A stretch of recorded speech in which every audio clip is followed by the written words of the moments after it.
Conoce a cuánto podría llegar el dólar en Venezuela al cierre del año 2019. A pesar de que el gobierno de Nicolás Maduro ordenó el desmontaje del control de cambio obligado por las sanciones de Estados Unidos sobre el Banco Central, la aguda escasez de dólares ha provocado que la demanda insatisfecha continúe corrigiendo al alza la divisa norteamericana.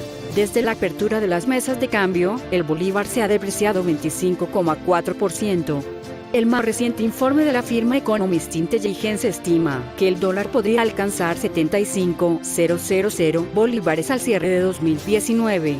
Mientras tanto, la banca venezolana sigue pagando los costos de la política monetaria y cambiaria de Maduro, y la economía ha terminado con una dolarización de facto parcial tras 20 años de socialismo.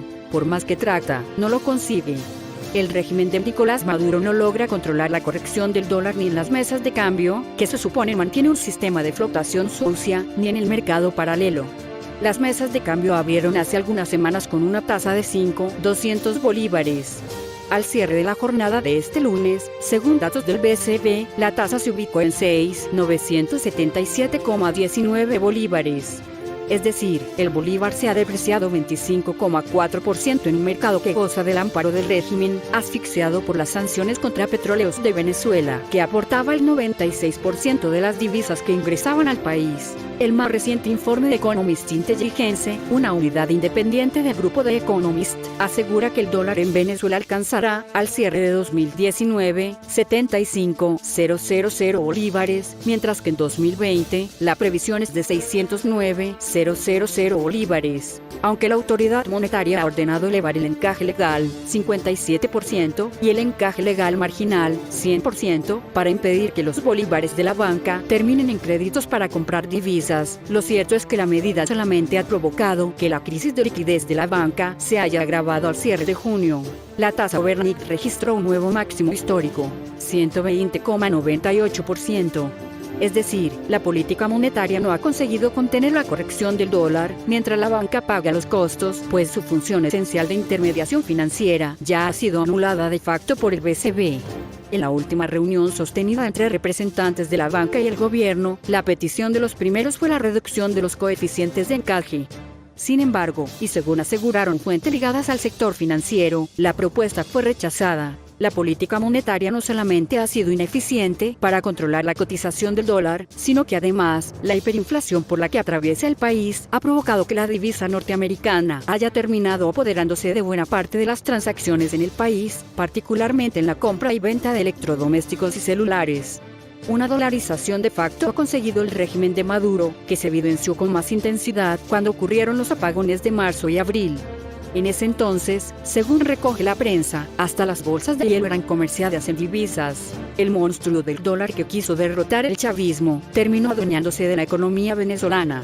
Reseñado por Dani Leguizamo el cooperante. Conoce la propuesta del gobierno para la oposición en Barbados. En un documento que redactó el propio José Luis Rodríguez Zapatero, el gobierno de Nicolás Maduro propondrá a la delegación de Juan Guaidó un esquema en el que las elecciones se producirán en abril de 2020 con un nuevo Consejo Nacional Electoral, además de la ya filtrada estrategia del retorno del SUF a la Asamblea Nacional, en un intento de Maduro por reinstitucionalizarse. Una fuente del gobierno aseguró que aunque la propuesta a simple vista podría perjudicar al chavismo, en el SUF están seguros de que en ese escenario, ganarán, según reseña Dani Leguizamo del portal El Cooperante. De las negociaciones patrocinadas por las autoridades de Noruega se sabe poco, pero lo que se conoce es más que suficiente para advertir hacia dónde apuntan los factores. Desde luego, la salida debe producirse constitucionalmente. Y el único método constitucional posible son las elecciones. En eso coinciden unos y otros, además de la comunidad internacional. El meollo del asunto es el cese de la usurpación. Elecciones con Maduro o sin él. Sobre este punto ya han escrito diversos periodistas y analistas. Todos, o casi todos, concuerdan en que en las filas del SUF prefieren a Héctor Rodríguez o Diosdado Cabello como candidatos en un eventual proceso comicial. Pero las fechas también son importantes. La delegación de Maduro ya tiene propuesta. Fue redactada por el propio expresidente José Luis Rodríguez Zapatero. Una fuente gubernamental contó al cooperante los detalles del documento. Elecciones presidenciales. Pero para abril del año 2020. Con un nuevo Consejo Nacional Electoral. Cese de las funciones de la espuria Asamblea Nacional Constituyente. y el retorno del SUF a la legítima Asamblea Nacional, un punto ya harto conocido en la opinión pública, pues el dato fue filtrado por el propio régimen a través del diario Últimas Noticias. Nicolás Maduro busca reinstitucionalizarse, es lo que señaló una de las fuentes. Y entonces la misma fuente apunta, en el SUF están seguros que bajo ese esquema, ganarían cualquier evento comicial. Horror en la frontera con Colombia.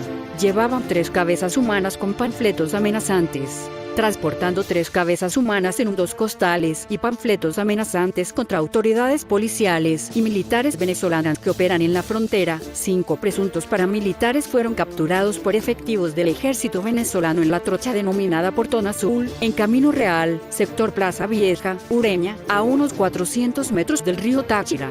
El procedimiento fue practicado este sábado, entre las últimas horas de la tarde y primera de la noche, al momento que los militares patrullaban la zona limítrofe en labores de custodia de la soberanía nacional y observaron en la trocha, que desde el sector La Isla del Escobal, Colombia, conduce a Ureña, a 5 sujetos que llevaban consigo 2 costales multicolores de fique. De inmediato, los militares les dieron la voz de alto y los aprendieron.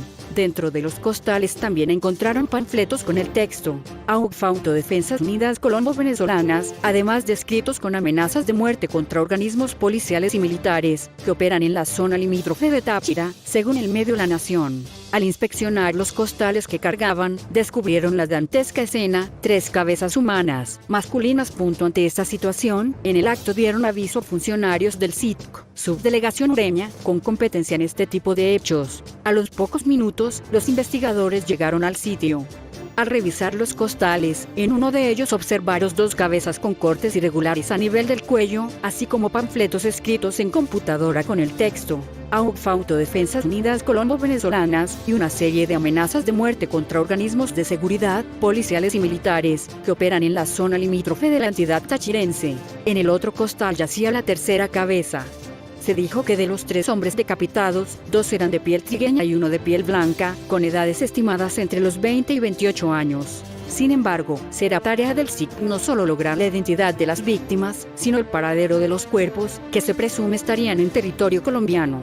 En cuanto a los detenidos, fueron identificados como Gabriel L., de 27 años, natural del estado Carabobo; Yeltsin S., de 22 años, natural del estado Cojedes; Jesús P., de 26 años, oriundo del estado Carabobo; el San Cristóbal Darwin M., de 33 años, y Abel P., de 20 años de edad, quienes quedaron a disposición del Ministerio Público, no solo por las evidencias halladas en su poder, sino por presuntamente pertenecer a la banda de alias El Paisa, a la que señalan de cometer homicidios, desapariciones forzosas, extorsiones, secuestros y actos terroristas, y también se caracteriza por desmembrar y decapitar a sus víctimas.